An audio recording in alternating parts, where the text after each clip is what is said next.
Belum. Oke.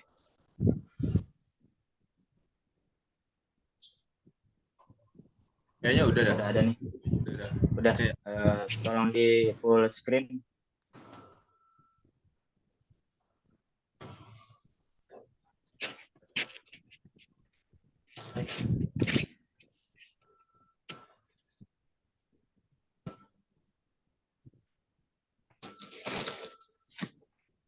Aduh.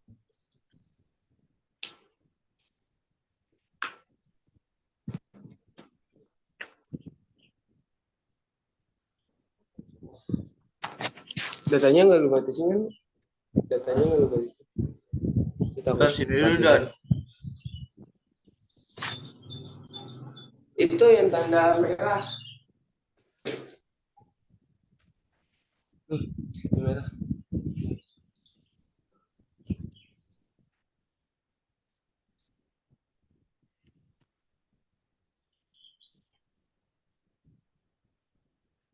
Yaudah ya, langsung aja kita mulai.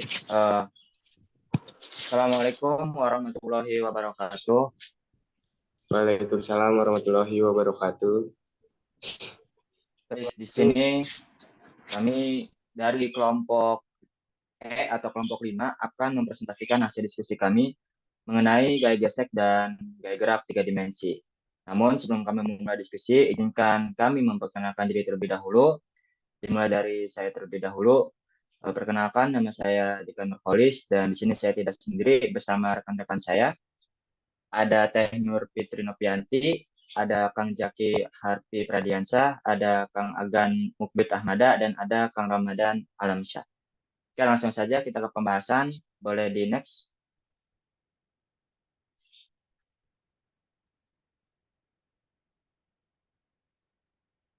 Next.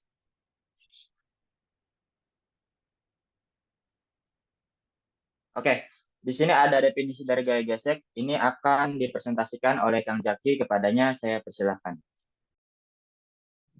Izin masuk, Kang.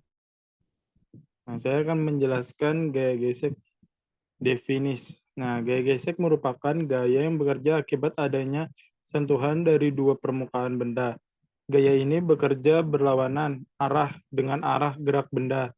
Gaya gesek dapat terjadi karena sentuhan antara permukaan benda dengan bidang lintasan. Maka ketika benda gerak, maka akan terbentuk gesekan antara keduanya. Contoh, gaya gesek misalnya, saat kamu mendorong meja, jika permukaan suatu objek kasar, maka gaya gesek bisa semakin besar. Dan sebaliknya, maka nilai besar dan kecilnya gaya gesek benda dipengaruhi kasar atau licin suatu permukaan benda lainnya.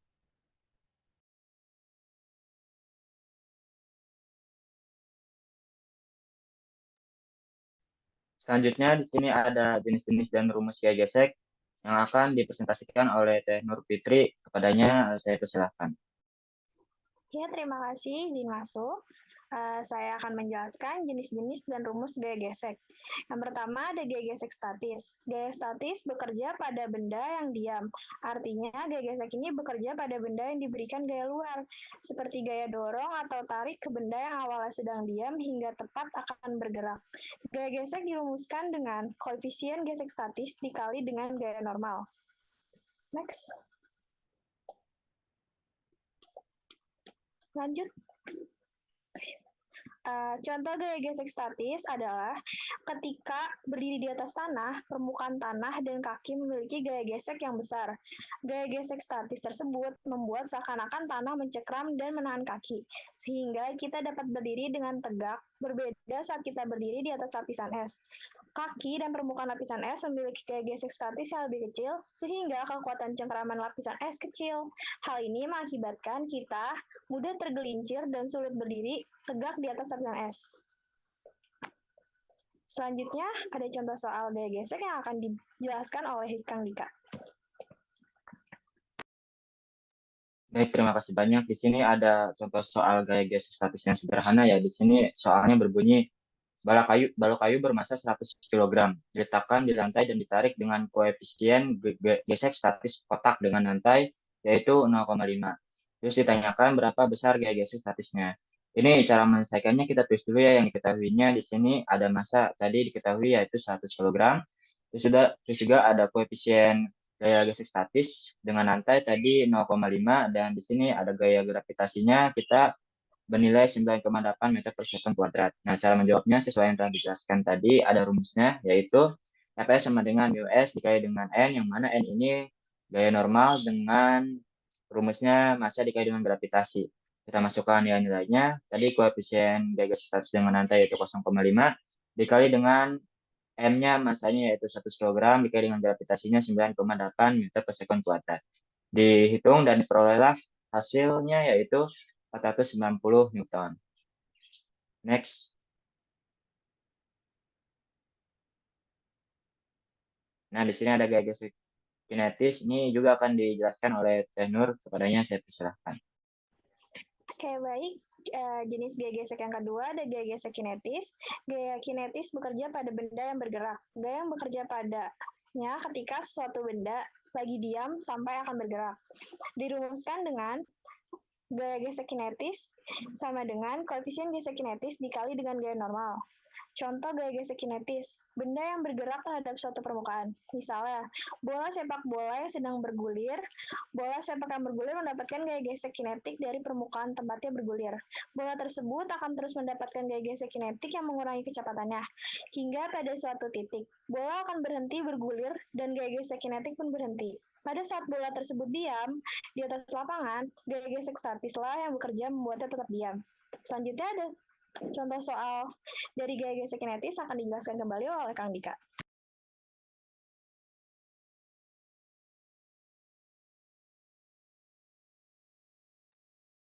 Boleh di next.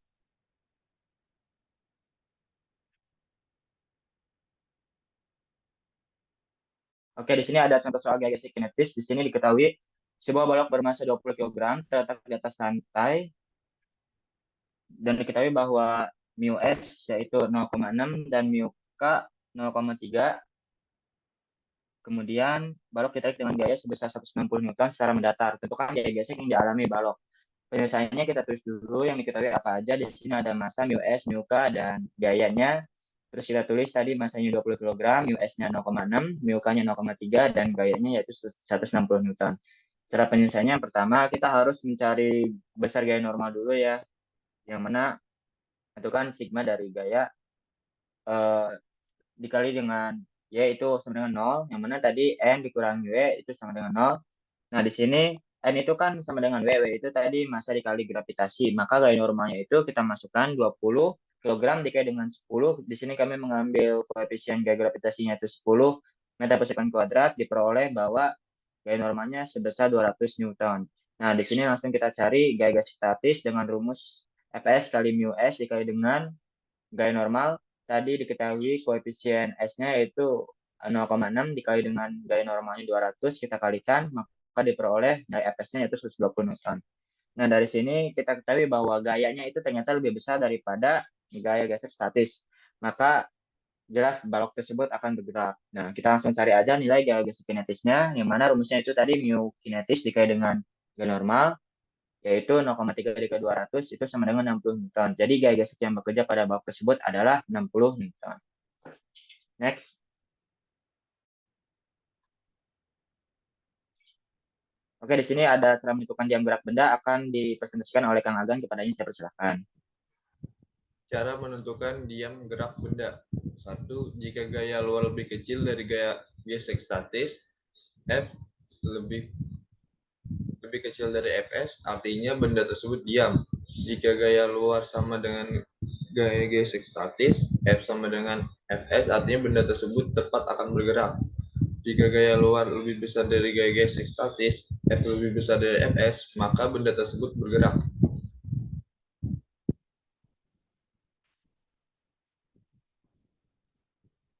Gerak 3 dimensi. Definisi, gerak 3 dimensi adalah gerak pada ruang FYZ serupa dengan gerak 3 dimensi. Komponen besar pada gerak ini juga dapat diuraikan ke sumbu X, Y, dan Z untuk mempermudah menganalisis geraknya. Contoh graf giroskop merupakan salah satu contoh graf 3 dimensi. Selanjutnya akan dijelaskan oleh teman saya, yaitu Ramadan. Baik, terima kasih Agan atas kesempatannya.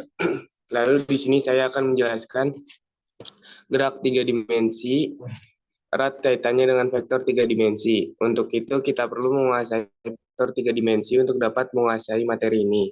Ada beberapa konsep yang terkait dengan gerak 3 dimensi.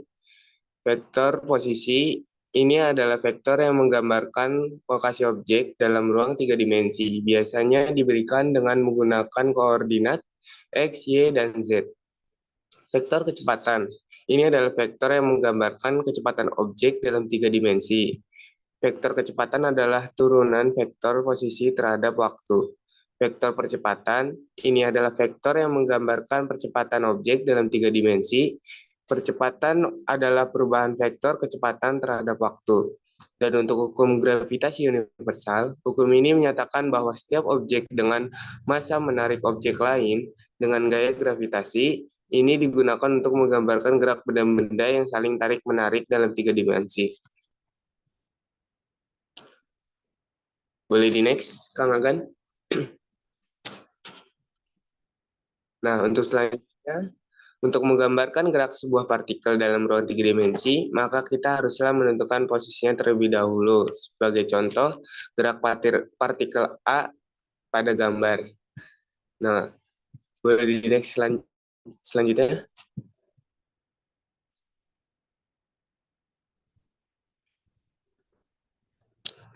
Nah, apabila selang waktu partikel berpindah dari A1 ke A2, maka posisinya menjadi delta vektor R sama dengan vektor R2 dikurang vektor R1, di mana delta vektor R sama dengan X2 dikurang X1I, ditambah Y2 dikurang Y1I, ditambah Z2 dikurang Z1K.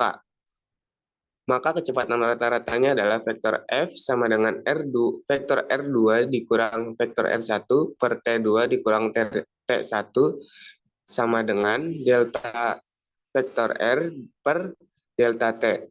Nah, untuk contoh gambarnya ada seperti gambar di samping.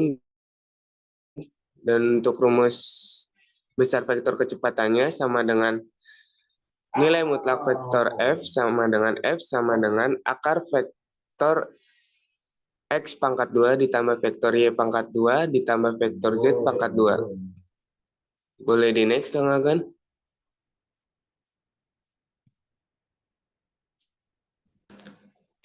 Nah, di sini ada contoh soalnya. Soalnya adalah sebuah objek bergerak dalam 3 dimensi pada saat T sama dengan 0 detik.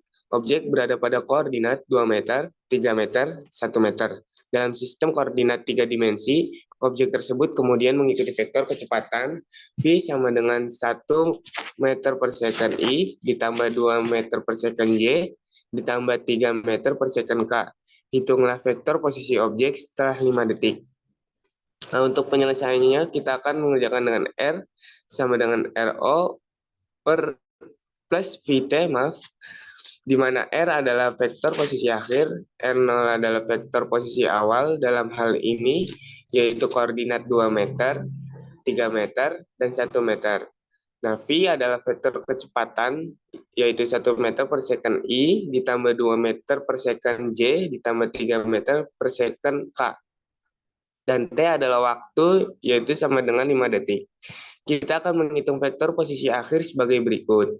R sama dengan 2 meter, 3 meter, 1 meter, ditambah 1 meter per second I, dikali 5 second, ditambah 2 meter per second J, dikali 5 second, ditambah 3 meter per second K, dikali 5 second.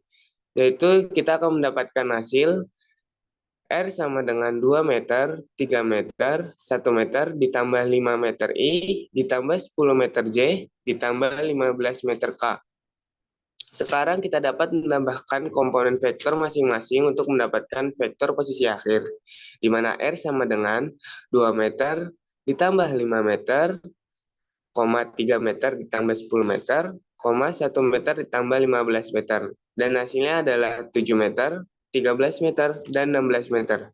Jadi vektor posisi objek setelah 5 detik adalah 7 meter, 13 meter, dan 16 meter. Objek berada pada koordinat 7 meter, 13 meter, dan 16 meter dalam sistem koordinat 3 dimensi setelah 5 detik.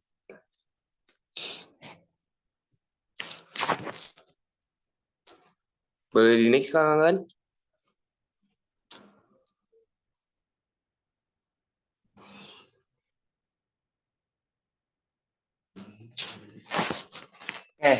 Itu tadi penjelasan dan presentasi dari kami.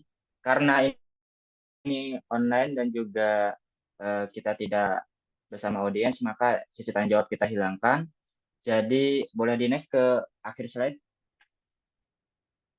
Oke, jadi itu tadi presentasi dari kami. Semoga pembawaan dari kami dapat membawa manfaat bagi teman-teman semua. Terima kasih banyak yang telah menonton dan terima kasih atas partisipasinya. Dan terima kasih banyak kepada rekan-rekan semua. Saya mewakili kelompok 5 memohon undur diri. Terima kasih. Assalamualaikum warahmatullahi wabarakatuh. Waalaikumsalam warahmatullahi wabarakatuh.